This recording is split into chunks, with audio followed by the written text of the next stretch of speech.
Cette vidéo présentera l'une des 3 notions de base des valeurs génétiques, soit le rang centile.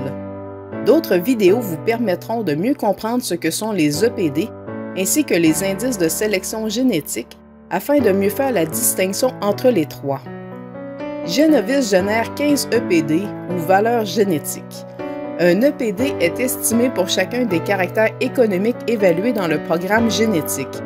Les EPD sont calculés en utilisant les performances de l'animal et de ses apparentés, ainsi que ses données de généalogie.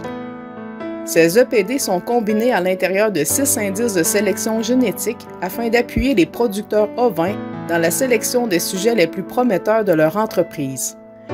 L'indice de sélection génétique est une combinaison d'EPD et vise un objectif de sélection bien précis.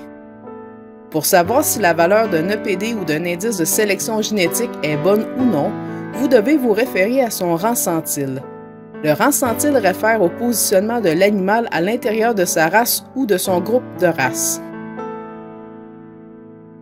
Chaque EPD et indice de sélection génétique possède à la fois une valeur et un rang centile. Le rang centile est exprimé en pourcentage et positionne l'animal à l'intérieur de sa race ou de son groupe de races. C'est un nombre de 1, qui est la valeur inférieure de la race, à 99, qui est la valeur maximale de la race. Les EPD ont aussi une répétabilité. La répétabilité est une indication du nombre d'informations utilisées pour évaluer les caractères d'un animal.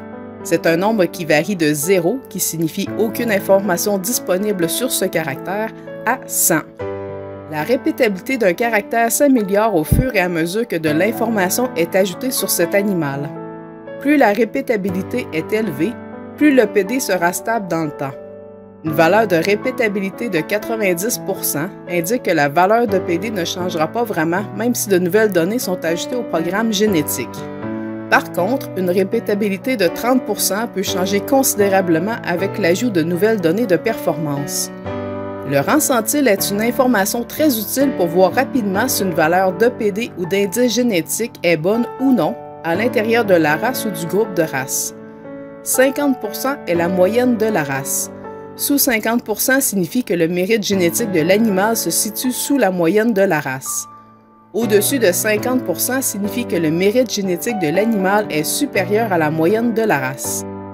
90% et plus indique que l'animal se situe dans le 10% supérieur de la race et est considéré comme un animal élite pour ce caractère ou cet indice de sélection génétique.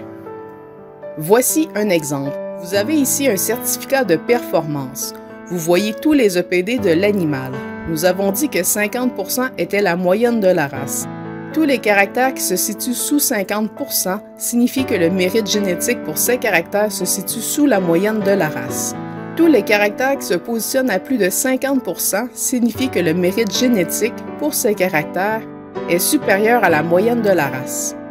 C'est tout à fait normal que certains caractères se situent au-dessus de la moyenne alors que d'autres se retrouveront sous 50%. Il n'y a pas d'animal parfait dont tous les caractères se situent dans le top 10 de la race. Tous les animaux ont leurs forces, mais aussi leurs faiblesses. Ce n'est pas facile de sélectionner des animaux en essayant de considérer chacun des EPD. Voyons comment nous pouvons simplifier le tout en utilisant les valeurs d'indices génétiques. C'est exactement la même chose que pour les EPD. 50% est la moyenne de la race. Sous 50% signifie que le mérite génétique se situe sous la moyenne de la race. Au-dessus de 50% signifie que le mérite génétique de l'animal est supérieur à la moyenne de la race. L'utilisation des indices de sélection génétique vous assure d'améliorer plusieurs caractères simultanément. C'est votre meilleur outil pour faire des choix de sélection éclairés.